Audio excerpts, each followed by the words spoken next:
Yesterday I found the time, and today I think it's time to make it mine and let it fly. Yesterday I found the time to let it fly, let it fly, let it fly. Hey y'all, and welcome to Star Trek Shorts 1.1. Because we did 1.0 last time, so now it's 1.1. And tonight we're going to talk about, what do you want to talk about tonight? Just the early Star Trek, just the breakthroughs that they made, and the hard time they had to get on TV. So tonight we're talking about the original series from the late 60s, Gene Roddenberry's Star Trek, which almost didn't get made.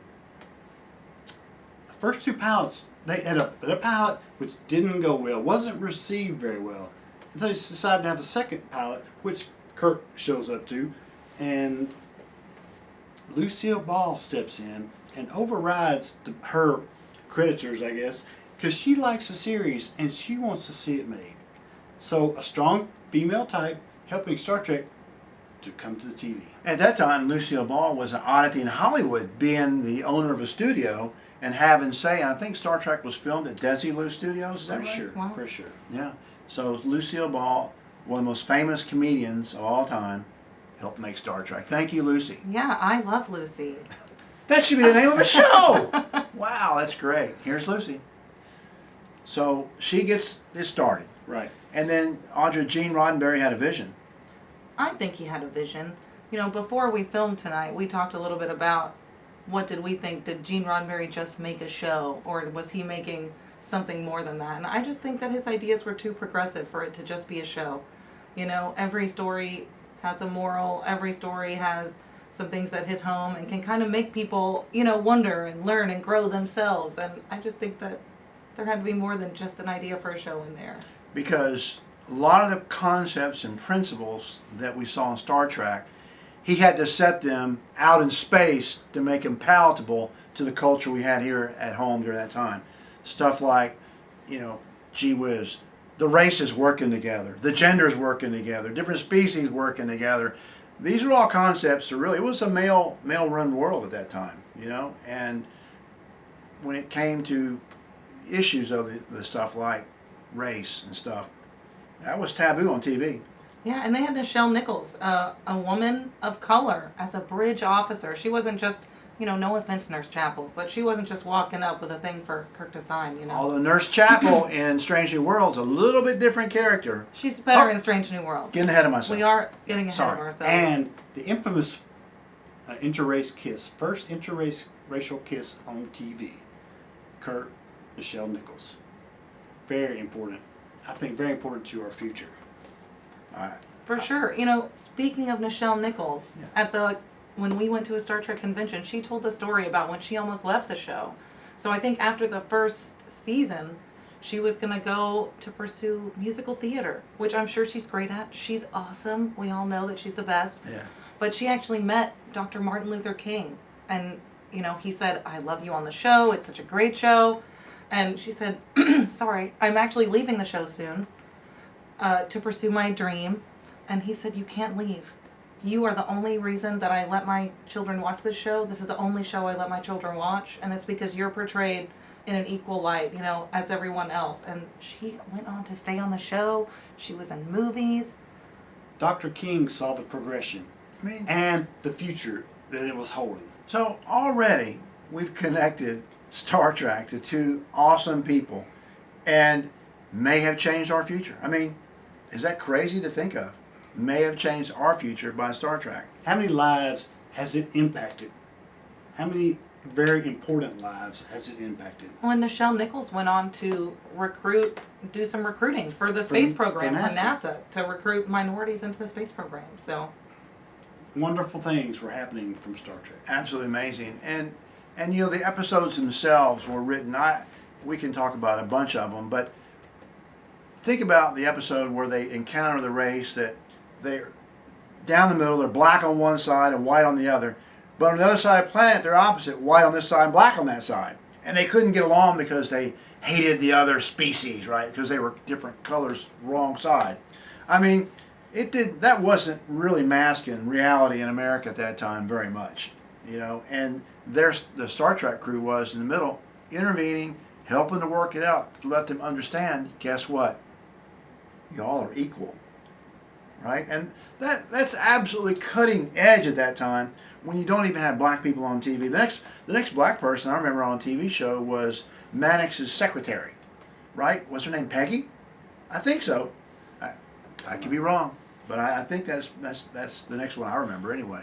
But it's amazing the things that they did and the concepts they introduced on the original series. They opened up so many avenues for the world, for TV, for entertainment, for the car culture in general. Yeah, and I think this is all part of Gene Roddenberry's vision. It's not hard to figure out why they were canceled. I mean, Now, I think his vision has been continued on by the best people, his son, importantly, and the best writers that just have carried his vision and learned from him and continue to learn. and y'all really teasing me because I want to talk about Majel Barrett, who became one of my favorite characters of all time as well, later on in other versions of Star Trek. But, she was on the original show, and as I understand it, tell me if I'm wrong, wasn't either her body or her voice in every show? Yes. Until her Up until she died. passing, yes. Majel Barrett was the voice of the computer. She was more than that. Well, she was a lot of things. She was from Betazoid, which we love Betazoids. My second favorite planet, right after Venus. What else hit you about the original series? Just me. I don't know a lot about. I know the basics of Kirk and Spock. They talked about everything. Kirk and Spock. Everybody loved Leonard Nimoy and Spock. And so this is a guy from a different planet, and he's probably the most valued member of the crew in a lot of ways.